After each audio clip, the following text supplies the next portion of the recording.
வணக்கம். இன்னைக்கு gold, silver, crude oil and DX உடைய டெக்னிக்கல்ஸ் எப்படி இருக்குன்னு பார்க்கலாம். இந்த வீடியோக்குள்ள போறதுக்கு முன்னாடி இந்த தளத்தை சப்ஸ்கிரைப் பண்ணாம இருந்தீங்கன்னா சப்ஸ்கிரைப் பண்ணீங்க. கூடவே பெல் ஐக்கானை கிளிக் பண்ணீங்க. அப்பதான் நாங்கள் வீடியோஸ் போட்டு நோட்டிஃபிகேஷன் வரும். நாளை மதியம் 3 மணிக்கு பார்த்தீங்கன்னா லைவ் டிஸ்கஷன் மீட் இருக்கு. ஸோ அதில் நீங்கள் கலந்துட்டு உங்களுடைய டெக்னிக்கல் டவுட்ஸை கேட்கணும்னு நினச்சிங்கன்னா நீங்கள் கலந்துக்கிட்டு உங்களுடைய டெக்னிக்கல் டவுட்ஸை கேட்கலாம். அதுக்கான லிங்க் நாளைக்கு டெலகிராமில் காலையில் அப்லோட் பண்ணுவோம் ஒரு 9:30 மணிக்கு. ஸோ மதியம் 3 மணிக்கு மீட்டிங் நடக்கும். நீங்கள் வந்து gold, silver, oil and major currency pair பற்றி உங்களுக்கு கூடிய டவுட்ஸை கேளுங்க. எங்களுக்கு தெரிஞ்சதை உங்க கூட நாங்கள் ஷேர் பண்ணுறோம். ஸோ நியூஸஸ் அப்படின்னு இன்னைக்கு பார்க்கும்போது இன்னைக்கு வந்து ரீட்டைல் சேல்ஸ் இருக்கு. ரீட்டைல் சேல்ஸ் வந்து ஆல்ரெடி வந்து யூஎஸ்க்கு வந்து அவ்வளோ பாசிட்டிவாக வரல. ஸோ இந்த வீக்குமே கண்டிப்பாக கொஞ்சம் நெகட்டிவாக வரதுக்கான சான்சஸ் இருக்கு. ஒருவேளை பாசிட்டிவாக வந்தால் டிஎக்ஸ்ஒய் கொஞ்சம் கெயின் ஆகிறதுக்கான வாய்ப்புகள் உண்டு. நாளைக்கு பில்டிங் பெர்மிட் மட்டும்தான் இருக்கு. அது ஒரு மேஜர் நியூஸ்ல வராது. திருப்பி பார்த்தீங்கன்னா யூஎஸ் உடைய அன்எம்ப்ளாய்மெண்ட் கிளைம்ஸ் இருக்கும். அதுக்கப்புறம் நமக்கு நியூஸஸ் கிடையாது, வெறும் ஸ்பீச்சஸ் மட்டும்தான் இருக்கு. இன்னைக்கு இருக்கிறது மட்டும்தான் ஒரு நல்ல டேட்டா நியூஸ். நாளைக்கும் பார்க்கலாம். நாளைக்கு ஓரளவு டேட்டா நியூஸ் இருக்கும். நாளைக்கு பில்டிங் பெர்மிட் இருக்கு. ஸோ பில்டிங் பெர்மிட் ஓரளவு மார்க்கெட்டுக்கு இம்பேக்ட் கொடுக்கும். நாளைக்கு பார்த்தீங்கன்னா பில்டிங் பெர்மிட் இருக்கு. ஸோ அதில் பெரிய சேஞ்சஸ் இருக்காது. பட் ஸ்பீச்சஸ் அப்படிங்கிறது வந்து நிறையா இருக்கு. ஸோ கேர்ஃபுல்லாக ட்ரேட் பண்ணுங்க. ஸ்டாப் லாஸ் யூஸ் பண்ணி ட்ரேட் பண்ணுங்க. ஃபர்ஸ்ட் டிஎக்ஸ் உடைய டெக்னிக்கல் சார்ட் பார்த்தரலாம். ஸோ டிஎக்ஸை பொறுத்த வரைக்கும் ஒரு டே ஃப்ரேம்ல பார்த்தீங்க அப்படின்னா மார்க்கெட் வந்து இந்த இடத்துல சப்போர்ட் லெவல் முதல்ல நம்ம இதை வந்து தெளிவாக தெரிஞ்சுக்கணும். மார்க்கெட் வந்து இன்னும் செல் ஆகலை. மார்க்கெட் வந்து இந்த சப்போர்ட் லெவலுக்குள்ள தான் ப்ரைஸ் வந்து கன்சல்டேட் ஆகிட்டு இருக்கு. இது வந்து கிட்டத்தட்ட நமக்கு வந்து ஒரு ட்ரையாங்கிள் ஷேப். மார்க்கெட் பொறுத்த வரைக்கும் ஒரு ட்ரையாங்கிள் ஷேப்.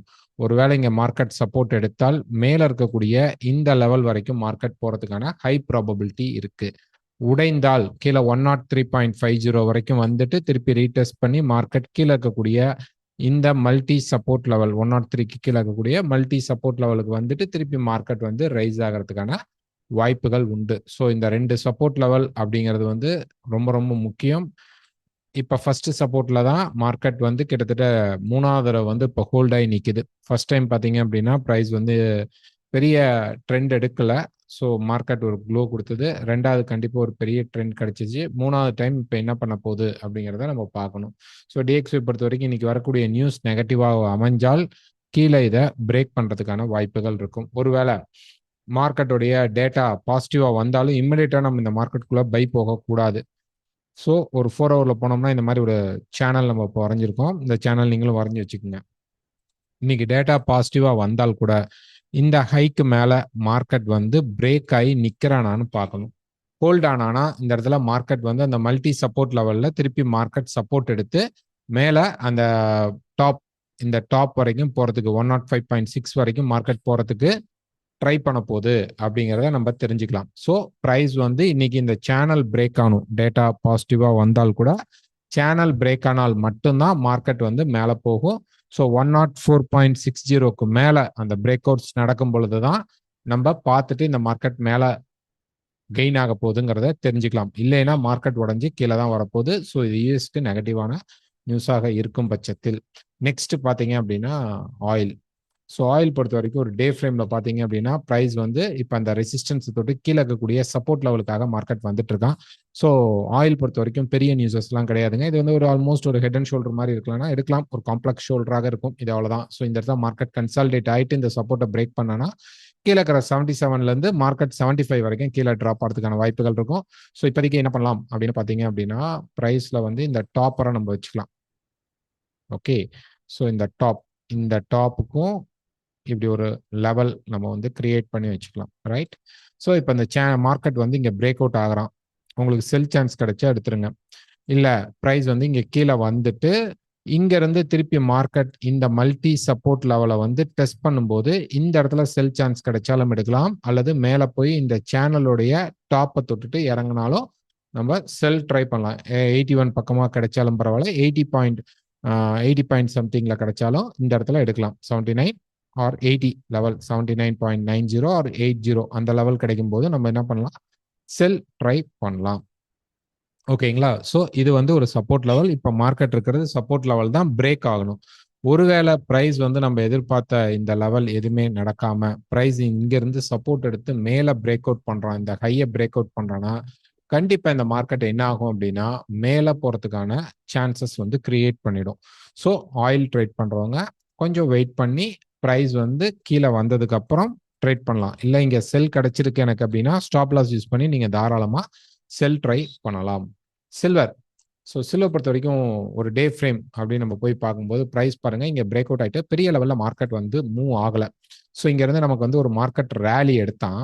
ரேலி எடுத்ததுக்கு அப்புறம் ப்ரைஸ் பார்த்தீங்கன்னா இதுக்குள்ளேயே தான் கன்சால்டேட் ஆகிட்டு இருக்கான்.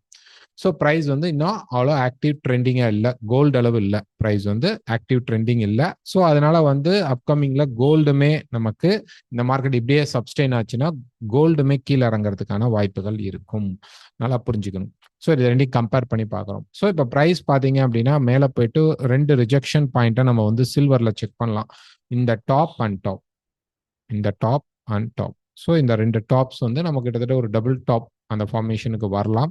இன்னும் பிரேக் அவுட் ஆகலை. கீழே ப்ரைஸ் வந்து நல்லா அப்படி பிரேக் ஆகும்போது இந்த மார்க்கெட் கீழே இறங்குறதுக்கான சான்சஸை நமக்கு கொடுக்கும். இப்போ மார்க்கெட் வந்து அரெஸ்ட் ஆகி நின்றுட்டு இருக்கு. பெரிய மூவ்மெண்ட் இல்லாமல் ரொம்ப ஒரு அரெஸ்டட் மார்க்கெட்டாக இருக்கு. ஒரு 4 ஹவரில் போய் பார்த்தீங்க அப்படின்னா ப்ரைஸ் வந்து கீழே இந்த சப்போர்ட் கிட்டத்தட்ட பார்த்தீங்க அப்படின்னா 30.35க்கு கீழே மார்க்கெட் பிரேக் அவுட் ஆனால் மட்டும்தான் நம்ம வந்து செல் போக முடியும். ஸோ இந்த சேனல் இந்த இடத்துல பார்த்தீங்கன்னா இந்த மல்டி பிரேக் பண்ணிட்டு மார்க்கெட் மேலேயும் போகாம கீழேயும் போகாம கன்சால்டேஷன் ஃபேஸ்ல தான் இருக்குது. சில்வர் பொறுத்த வரைக்கும் கன்சால்டேஷன் கீழே உடைத்தால் நமக்கு செல் ஆக வாய்ப்புகள் இருக்கும். இல்லைன்னா திருப்பி இந்த டாப் அண்ட் டாப் வரைக்கும் போயிட்டு மார்க்கெட் கன்சால்டேட் தான் போது மேலே இருக்கக்கூடிய இந்த சேனல் வரைக்குமே மார்க்கெட் போகிறதுக்கு சான்சஸ் இருக்கு. Next gold. ஸோ கோல்டை பொறுத்த வரைக்கும் இப்போ எப்படி இருக்கு அப்படின்னா ட்ரெண்ட் வந்து பை, அதில் எந்த மாற்றமும் கிடையாது. ட்ரெண்ட் இப்போ அந்த லைஃப் டைம் ஹைக்கு மார்க்கெட் கிட்டத்தட்ட போயிட்டான். ஓகேங்களா. ப்ரைஸ் பார்த்தீங்கன்னா 43 வரைக்கும் போயிருக்கான். இதுக்கு முன்னாடி வந்த நமக்கு ஹை பார்த்தீங்க அப்படின்னா 50. ஸோ ஒரு 7.8 பாயிண்ட் தான் இந்த ஹையை வந்து மார்க்கெட் பிரீச் பண்ணுறதுக்கான வாய்ப்புகள் இருக்கு. ஸோ இப்போ ப்ரைஸ் வந்து என்ன நடக்கும் அப்படின்னு நம்ம பார்த்தோம் அப்படின்னோம்னா ப்ரைஸ் வந்து பை சைடில் தான் இருக்கு. இன்னைக்கு காலையில் பார்த்தீங்கன்னா நம்ம ஒரு சேனல் கொடுத்துருந்தோம் ஃபோரோவில். இந்த சேனல் என்ன அப்படின்னு 2-3 பேர் கேட்டிருந்தீங்க. இது வந்து ஒரு பைக்கான சேனல். இப்போ நான் வரைகிறது வந்து ஒரு பைக்கான சேனல். நான் வேணா கலர் சேஞ்ச் பண்ணி வரைஞ்சி காட்டுறேன். ஓகே. ஸோ இந்த இடத்துல நம்ம வந்து ஒரு பர்பிள் கலரில் போடுற இது வந்து நமக்கான பைக்கான சேனல். ஓகேங்களா. மார்க்கெட்டோடைய பை சேனல். இதுதான் பை ட்ரெண்டிங் நடக்குது. மார்க்கெட் மேலே போயிட்டு கீழே வந்துட்டு மேலே போயிட்டு இப்போ கீழே வந்துட்டு அப்படி மேலே போகணும். ஸோ இந்த ட்ரெண்டிங் ஃபேஸ் தான் இப்போ நடந்துட்டு இருக்கு. இதில் ஏதாவது இந்த சேனல் பிரேக் ஆனால் மட்டும்தான் மார்க்கெட் வந்து நமக்கு கீழே வரதுக்கான பாசிபிலிட்டிஸ் அதிகமாக இருக்கும். ஒன்று. ஸோ இங்கே வந்து நம்ம ஏன் செல் ட்ரை பண்ணுறோம் அப்படின்னு பார்த்தீங்கன்னா இந்த life time high market break பண்ணுறதுக்கு முன்னாடி ஒரு நல்ல சப்போர்ட் எடுக்க எதிர்பார்க்குறோம். 380 வரைக்கும் ஒரு சப்போர்ட் எதிர்பார்த்தோம், வரல. 90 வரைக்கும் வந்துட்டு ப்ரைஸ் திருப்பி மேலே போயிட்டான். ஸோ இப்போ இந்த இடத்துல பார்த்தீங்கன்னா இந்த மார்க்கெட்டோடைய வெஜ் ஃபார்மேஷன் இங்கே இருக்கும். இங்கே பாருங்க இந்த லைன். இதை தான் நம்ம வந்து காலையில் டெலகிராம் குரூப்பில் போட்டிருந்தோம். ஸோ ப்ரைஸ் பார்த்தீங்கன்னா இப்படி மேலே போன மார்க்கெட் இப்போ இந்த சேனல்குள்ளே தான் ப்ரைஸ் வந்து போயிட்டுருக்கு. ஓகே. ஸோ இப்போ இன்னும் நெருக்கி கூட அதை வைக்கலாம். ஸோ ப்ரைஸ் இங்கே போயிட்டு இந்த டாப்புக்கு மேலே உடைக்க முடியல, ஒருவேளை உடைக்க முடியல அப்படின்னா ப்ரைஸ் கீழே உடைக்கும் போது கரெக்டாக சொல்லணும்னா 2415க்கு கீழே ப்ரைஸ் வந்து ஒரு பிரேக் அவுட் கொடுக்குறான், கீழே உடைக்கிறான் அப்படின்னா இந்த மார்க்கெட் என்ன பண்ணுன்னா இந்த சேனலை பிரேக் பண்ண ட்ரை பண்ணுவான். இந்த சேனலும் பிரேக் ஆச்சு அப்படின்னா மார்க்கெட் இங்கேருந்து ஒரு கரெக்ஷன் வந்துட்டு திருப்பி போய் இந்த ஹை பிரேக் பண்ணணும். பட் அதுக்கு சான்சஸ் வந்து ரொம்ப கம்மி தான். காரணம் என்ன அப்படின்னா இப்போவே நம்ம வந்து லைஃப் டைம் ஹை கிட்ட இருக்கிறோம். ஓகே. லைஃப் டைம் ஹை கிட்ட இருக்கிறதுனால மார்க்கெட் இதை உடைச்சதுக்கு அப்புறம் போற செல் நல்ல செல். ஏன்னா ஒரு ஹைக்கு அப்புறம் மார்க்கெட் கரெக்ஷன் ஃப்ரேம்குள்ள வரான்னு எடுத்துக்கலாம். ஸோ பைக் என்ன அப்படின்னா மார்க்கெட்ல அவ்வளோ புல் பேக்ஸ் வந்து கரெக்டாக கொடுக்கல. ஸோ ரீட்ரேஸ்மெண்ட் நம்ம எதிர்பார்த்திருந்த லெவல்ஸ் இந்த லெவல் எதிர்பார்த்திருந்தோம், கிடைக்கல. ஸோ நெக்ஸ்ட் இந்த இடத்துக்கு வரும்போது ஒரு சின்ன லெவல் எதிர்பார்த்திருந்தோம், அந்த லெவலுக்கும் மார்க்கெட் வரல.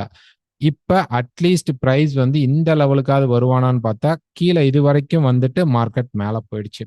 ஸோ மார்க்கெட்டை பொறுத்த வரைக்கும் இந்த ஹைஸ் எல்லாம் நீங்க கனெக்ட் பண்ணி பார்த்தீங்கன்னா இந்த ரைசஸ் வந்து ஆட்டோமேட்டிக்கா மார்க்கெட்ல குறைய ஆரம்பிக்கும். ஓகே. அப்படின்னா இந்த மார்க்கெட் வந்து இந்த இடத்துல கொஞ்சம் பையிங் ப்ரெஷர் குறையுதுன்னு அர்த்தம். இந்த ஹை பிரேக் ஆகும் பொழுது லைஃப் டைம் ஹை பிரேக் ஆகுது அப்படின்ட்டு பயப்படுவோம். பட் இந்த கண்டினியூஷன் இங்கேயும் தொடர்ந்துச்சு அப்படின்னா எப்படி நமக்கு இதுக்கு முன்னாடி மார்க்கெட்ல பாத்தீங்க அப்படின்னா இந்த இடத்துல ஒரு லைஃப் டைம் ஹை நமக்கு இருந்தது. ஓகேங்களா. இந்த 30 லெவலை மார்க்கெட் பிரேக் பண்ணி இங்க போனோம். போனதுக்கப்புறம் டக்குன்னு ப்ரைஸ் வந்து ஒரு ஃபால் ஆக ஆரம்பிச்சுது. அந்த மாதிரி இந்த இடத்துலயும் நமக்கு வந்து ஒரு கன்சாலிடேஷன் ஃபேஸை மார்க்கெட் கிரியேட் பண்ணிட்டு மார்க்கெட் பிரேக் பண்ணுறதுக்கு வாய்ப்பு இருக்கும். கரெக்டாக இதுக்குள்ளே தான் கன்சாலிடேஷன் இருக்குமா? இல்லை, இந்த வெஜ்ஜஸை ஃபர்ஸ்ட் மார்க்கெட் பிரேக் பண்ணிட்டு இங்கே கன்சாலிடேஷன் கிடைச்சானா கூட மார்க்கெட்டில் இங்கே வந்து பிரேக் அவுட் ஆகும்போது கீழே இருக்கக்கூடிய இந்த ஃபர்ஸ்ட் ஒரு மேஜரான சப்போர்ட் லெவலுக்கு மார்க்கெட் வரத்துக்கு பாசிபிலிட்டி அதிகமாக இருக்கும். ஸோ இந்த இடத்துல இப்போ டாப் அண்ட் டாப்ல இருக்கிறதுனால பை எடுக்கலாம், ட்ரெண்டிங் பை தான். பட் டாப் அண்ட் டாப்ல இருக்கிறதுனால எங்கேயாவது நல்ல பிரேக் அவுட் நடந்தா, பிரேக் அவுட் நடக்கல, பிரேக் அவுட் நடந்தா நம்ம செல் ட்ரை பண்றது பெஸ்டாக இருக்கும். ஸோ உங்களுக்கு பை ட்ரெண்ட் தான் அப்படின்னு கிளியரா தெரிந்தால் நீங்க பை எடுக்கவே ட்ரை பண்ணுங்க, செல் எடுக்காதீங்க. செல்லுக்கு வெயிட் பண்ணணும் அப்படின்னு நினைக்கிறவங்க வெயிட் பண்ணுங்க, ஒரு கன்ஃபர்மேஷன் வரட்டும். இந்த லைனை கூட நீங்க வரைஞ்சி வச்சுக்கலாம். இந்த லைன் எங்கேயாவது மார்க்கெட்ல பிரேக் அவுட் நடந்தது அப்படின்னா, இந்த மார்க்கெட்ல இந்த ட்ரெண்ட் லைன் எங்கேயாவது பிரேக் ஆனா உங்களுக்கு செல் செட்டப் கிடைத்தால் stop loss must. So SL use பண்ணி நீங்க இந்த செல்லை எடுக்க ட்ரை பண்ணுங்க. இந்த ஹை பிரீச் ஆனாலும் கவலை இல்லை, இம்மிடியட்டா மார்க்கெட் ஒரு ரிஜெக்ஷன் வரும். ஒருவேளை பிரேக் அவுட் பண்ணி மேலே போறான் அப்படின்னா நமக்கு 2500 இருந்து 2520 அப்படிங்கிறதா நெக்ஸ்ட் ரெசிஸ்டன்ஸாக இருக்கும். அது ஒரு மேஜரான ரெசிஸ்டன்ஸா இருக்கும். அதுக்கு முன்னாடி மார்க்கெட் ஒரு நல்ல சப்போர்ட் லெவல், 2 சப்போர்ட்ல ஏதாவது ஒரு சப்போர்ட் எடுத்துட்டு அந்த பிரேக் அவுட்டை கொடுத்தா இதை தாண்டி 570 வரைக்கும் 560 வரைக்கும் மார்க்கெட் போறதுக்கான பாசிபிளும் இருக்கும். ஸோ நாளைக்கு லைவ்ல நம்ம கோல்டை பத்தி இன்னும் டீட்டெயில்டா பார்க்கலாம். இந்த வீடியோ பிடிச்சிருந்தா மறக்காம லைக் பண்ணுங்க, ஷேர் பண்ணுங்க, கமெண்ட் பண்ணுங்க. எங்ககிட்ட டெக்னிக்கல்ஸ் படிக்கணும் அப்படின்னா நீங்க இந்த நம்பருக்கு கால் பண்ணுங்க. தேங்க்யூ.